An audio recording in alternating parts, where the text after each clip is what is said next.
This is a warning. This video is about to contain spoilers for Deadpool and Wolverine.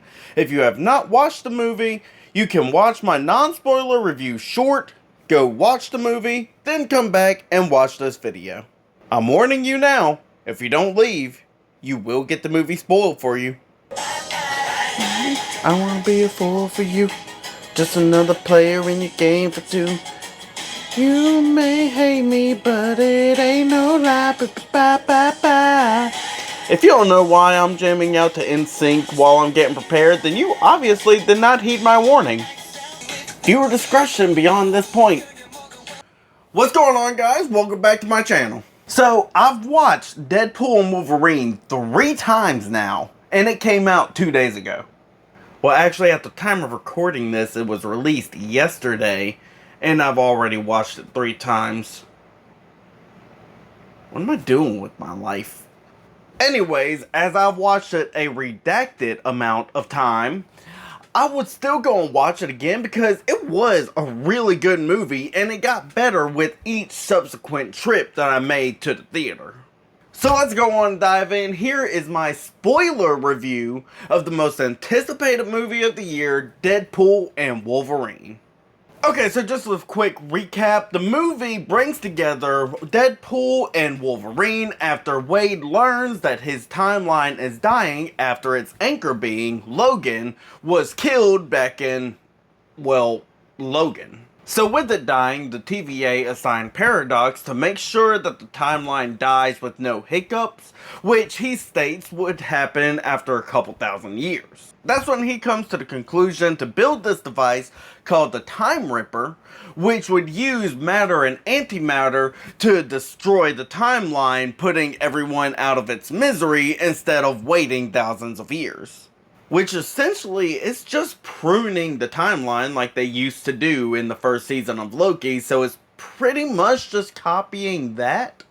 Now this movie does a really good job at giving weight to the conflict because it sends Wade to try and fix the problem as it would kill everyone he loved. And it's only 9 people that he's caring about, but as the movie teaches, they need him and he needs them, and that is his place in the world. But while the movie is good at giving weight to the conflict, the problem itself just doesn't make much sense. Paradox plans to destroy the timeline with a mercy killing instead of waiting for thousands of years for it to naturally die. That's like pleading your murder charge by saying that I only killed him to get it over with so that he wouldn't have to die in 70 years when he's 90. But there are so many things to like about this movie, from Deadpool's one-liners to Hugh Jackman coming back as Wolverine, as Deadpool puts it, until he's 90. Disney brought him back. They're gonna make him do this till he's 90. But there were so many great scenes, and it didn't seem like it was taking too long for the movie to get started, as things started picking up within the first 15 minutes. It starts off with the desecration of a corpse, which is actually Wolverine's after he died in Logan, and it led to one of the best Deadpool movie openings I have ever seen, and possibly one of the best Marvel movie openings I have seen in a while. I don't wanna be a fool for you, just another player in a game for two. Seriously, I cannot get that song stuck out of my head, and every time I hear it, I just picture Deadpool desecrating a corpse. Anyways, that was a great scene to start off the movie because it really set the tone for how the movie was going to be. Honestly, when Disney bought Fox and I heard that they were making a 3rd Deadpool movie, I thought that it was going to be like a watered down PG version and it wasn't really going to show anything good. But boy was I wrong. They showed blood and guts and the whole inside of one of the characters, and they did not hold back at all. I loved it. So pretty much it was still a Deadpool movie, just with the perks of being in the MCU. There were also so many Easter eggs throughout the movie, from the different Logan variants to just junk scattered out in the void, so here's a couple of those I'm going to go over. First, when Deadpool is universe hopping, trying to find a different Logan variant to replace his Logan, we get quite a few different variants. including Short King Logan, which is supposed to be comic accurate because in the comics he's actually a whopping 5'2".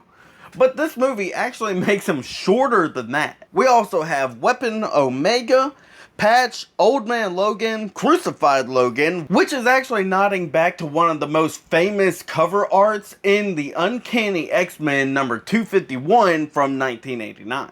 And we get to see the Wolverine, which you may have guessed it is Wolverine, played by Henry Cavill, which, as I see it now, he may be a really good actor for the part if Hugh Jackman ever wanted to step down.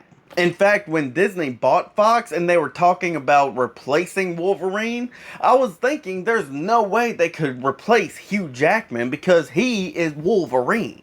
It's like getting someone else other than Daniel Radcliffe to play Harry Potter because it just wouldn't fit right. But now, after seeing the Wolverine, I am hooked and I want more.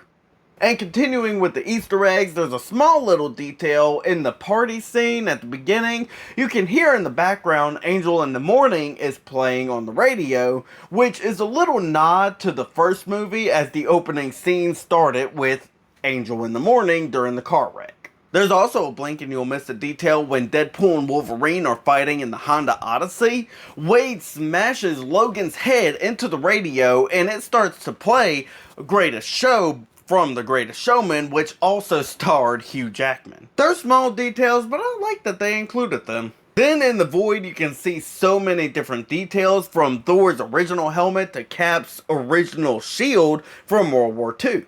And if you look during the Mad Max driving scenes, you can see that one of the cars is actually the Fantastic car that's used by the Fantastic Four. But also in the Void, there are so many Marvel characters that have just been forgotten in time. First off, when it's revealed that Chris Evans is there, I'll admit I did have sort of mixed feelings. On one hand, it's been a whole 5 years since Captain America was on the screen, and so at this point, it would be nostalgic to get him back on the screen, and it wouldn't be no different than any of the others. But on the other hand, it's the same universe, so it's no different than killing him off and then just going to a different universe to replace the 616 version, and it would cheapen his exodus from the screen. However, they throw you off by playing the Avengers theme song in the background, and even Deadpool thought that he was going to yell, "Avengers Assemble," but instead he yelled, "Flame on," and it was a great shot. For those of you that don't know, Chris Evans' first role with Marvel wasn't Captain America, it was actually Johnny Storm in the 2005 adaptation of Fantastic Four. Then you have Elektra and Blade from the early 2000 movies, and you get Channing Tatum playing Gambit for a new role which I have zero complaints for. Is your dialect coach the Minions? Honestly, one of the best quotes from the entire movie. Honestly, I didn't know how much of a Gambit fan I was up until this point, but now I'm hoping that they bring him in so many projects in the future. You also have Cassandra Nova, played by Emma Corrin, who is actually Charles Xavier's evil twin. Now, she rules over the Void, but the first chance that she gets after learning about Paradox's Time Ripper, she leaves the Void and she plans to use the Time Ripper to destroy Wade's universe and every universe after that until all that remains is the Void. Now, this plot point has a little more backing behind it, and it makes more sense. Of course, it is a cliche to destroy the world to where you're the leader of everything, but it does make more sense than Paradox's plan. And then you have all the Deadpool variants, such as Ladypool, Kidpool, and even Headpool. Speaking of which, check out this awesome popcorn bucket I got from AMC. And then you have the amazing one-shot scene where they're killing their way through the mob of Deadpools. Now, if the beginning opening scene was not enough to convince you that this is still a Deadpool movie, this scene most certainly will, because there is so much blood and gore and shots and bodies everywhere. Also around this time is whenever we get to see Wolverine's full costume, mask and all, and I'm not sure I'm much of a fan. So throughout most of the movie, he's already in his costume, and Deadpool even points this out throughout most of the movie, saying that it's like he's not afraid to be in a superhero movie for once. Now his costume is amazing and I love it, and I'm just glad that they finally got him in it for once. But my problem comes whenever he puts the mask on. And Deadpool even recognizes how weird it looks, making some obscene comments about the handles on the side. Honestly though, as I was watching it my second and third go around, I was examining the mask and I wonder how it would look if the eyes were eye holes instead of the white blank eyes like it was. But you would still get the handles on the side, making his head look wider as well, so I'm not sure if that would help. To be honest though, the costume would have looked way better if it was just the suit and not the mask. Honestly though, not every costume has to be comic book accurate because some of them just look better as animation than they do in real life, and this is a prime example of that. But one thing I did notice is that they didn't go to Earth 616, which means that they still need mutants on their Earth, so they might as well snap to that. Video on that theory by clicking on the card. But now, other than those few hiccups, the movie was really good and really solid, and it got better the more times I watched it. Now the movie was really funny and really action-packed, but it wasn't just laughs and fights because it did delve into some emotional moments and some character developments. Now I'll admit, while I did enjoy the movie, I was let down just a smidge. Now don't get alarmed, it was still a really great movie and I loved it. It's just that the hype that it's gotten up over the past few months, it just didn't seem to deliver on its reputation. What I mean is that over the past few months, it's gotten the hype up like it's an Avengers movie, like it's Infinity War or Endgame, but it really wasn't all that huge. While it was big, it just wasn't that huge. Now, I don't want that comment to dissuade you from going to see the movie because it was still a really good movie, an amazing movie. I just wouldn't go in expecting it to be as big as it was built up to be. But that's all I've got to say about the movie. It was really amazing and really good, and I would recommend watching it. Just might want to leave the kids home for this one.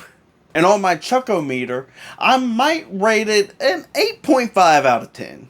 But that's going to do it, guys. I hope you liked my spoiler review on Deadpool and Wolverine. I want to know what you guys thought. Did you watch the movie? Did you like it? Leave it in the comments down below.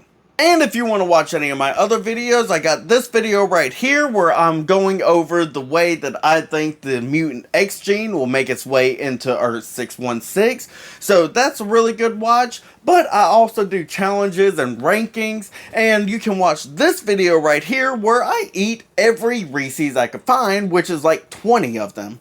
But other than that, I will see you guys next week.